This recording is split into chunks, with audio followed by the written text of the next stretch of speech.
Alright, so with some help from a URC forum member, and he's also subscribed to me on YouTube, Fracture, suggested I take this piece out, as he has done on his Savage Flux. And what taking this piece does is, one thing, it reduces a ton of weight. This thing's like almost 7 grams. It's 6.79 grams or something in weight. Grams or ounces, I'll have to double check, but yeah, this thing's heavy. So in my first vid, I wasn't sure whether to keep this in or to take it out. Well, take it out. Hasta la vista.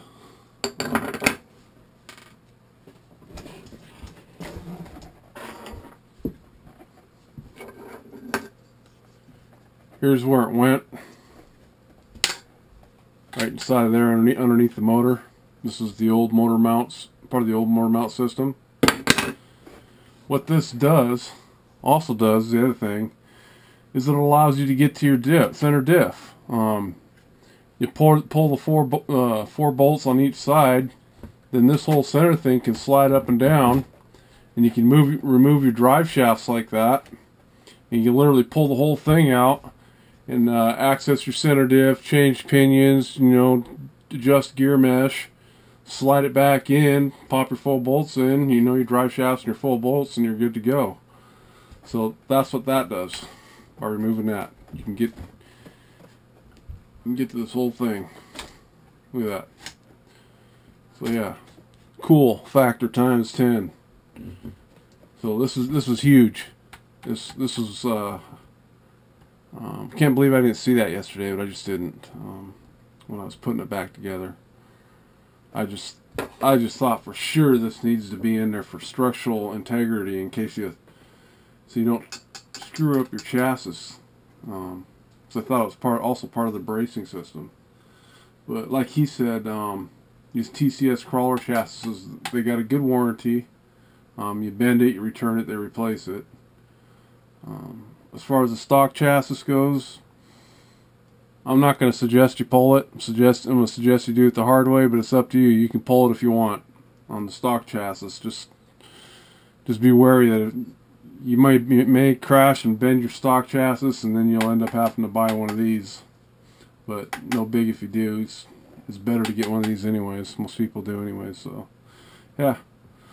Thanks Fracture for that tip, and I'll get this loaded up on YouTube to go with the rest of my videos. Peace.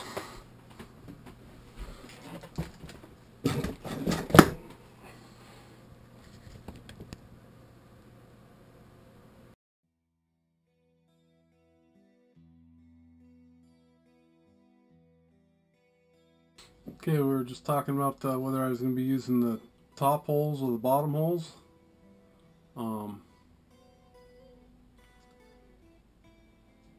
It looks like we'll be using the top holes, because by using the top holes, it pushes the whole center diff mount cage, we'll call this a cage, down, which allows this drive cup coming out of the center diff to drop below this plate, so that your drive shaft can fit underneath here and go into the front one.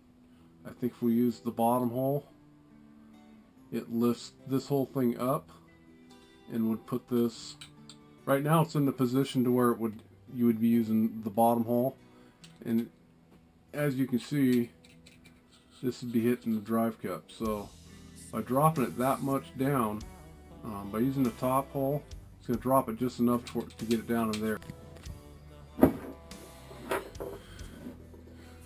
Alright, we're going to start off with a I'm going to start off with a 13 tooth pinion. To adjust your gear mesh, through these two screws here, and slide the motor up and down. Looks like I need to go down. Okay, I've got this adjusted with just a little bit of gear lash.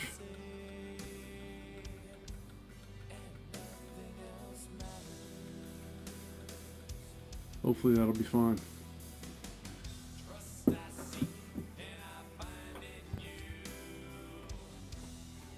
So this whole mount's going to want to, you got this, you're just going to slide this part right underneath of there. I don't know if you can see that, but it's going right underneath of there. This is where the new dog bone comes in. This is the dog bone for the front, and it's a beautiful looking piece of machinery here. They did some nice work on this thing. Finally, I think. Yes. Let's go one.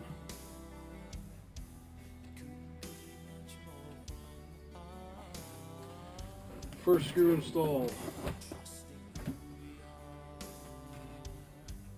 Give me a second one.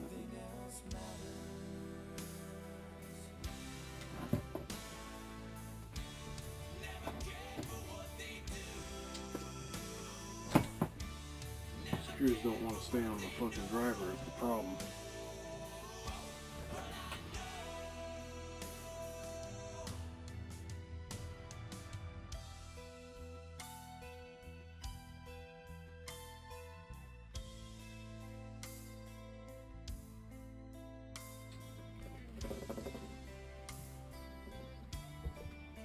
Alright, so I use the upper screw holes to push the mount down,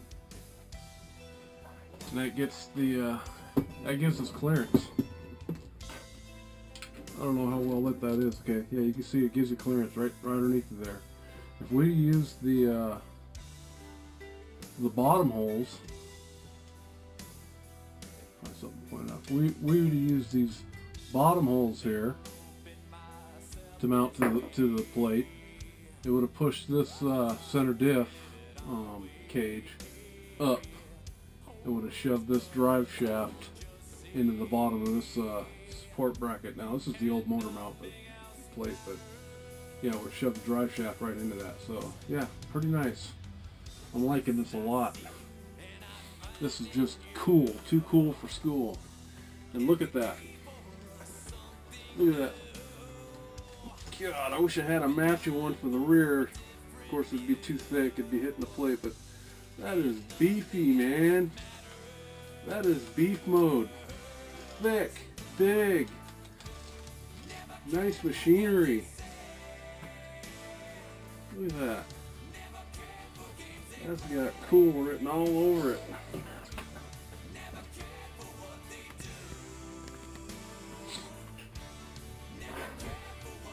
Okay, so in order to get the dog bones in,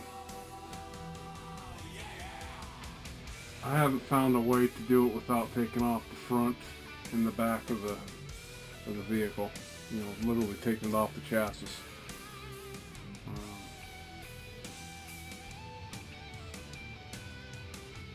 Yeah, I think that's just what you got to do.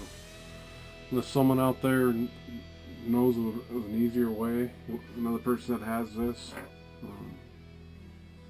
to get the drive lines in, I had to take the front off. You know, I kind of got this. I got the diff just kind of partially screwed in here, so it's not all the way tight to the chassis. Left everything loose, but I left it bolted to the chassis. Then I took the front off, put the drive shaft in, and it's kind of a fumble fuck trying to get it all back on, but I did, and all the screws are still loose right now. Then rinse and repeat for the back end, and then you're bolted up.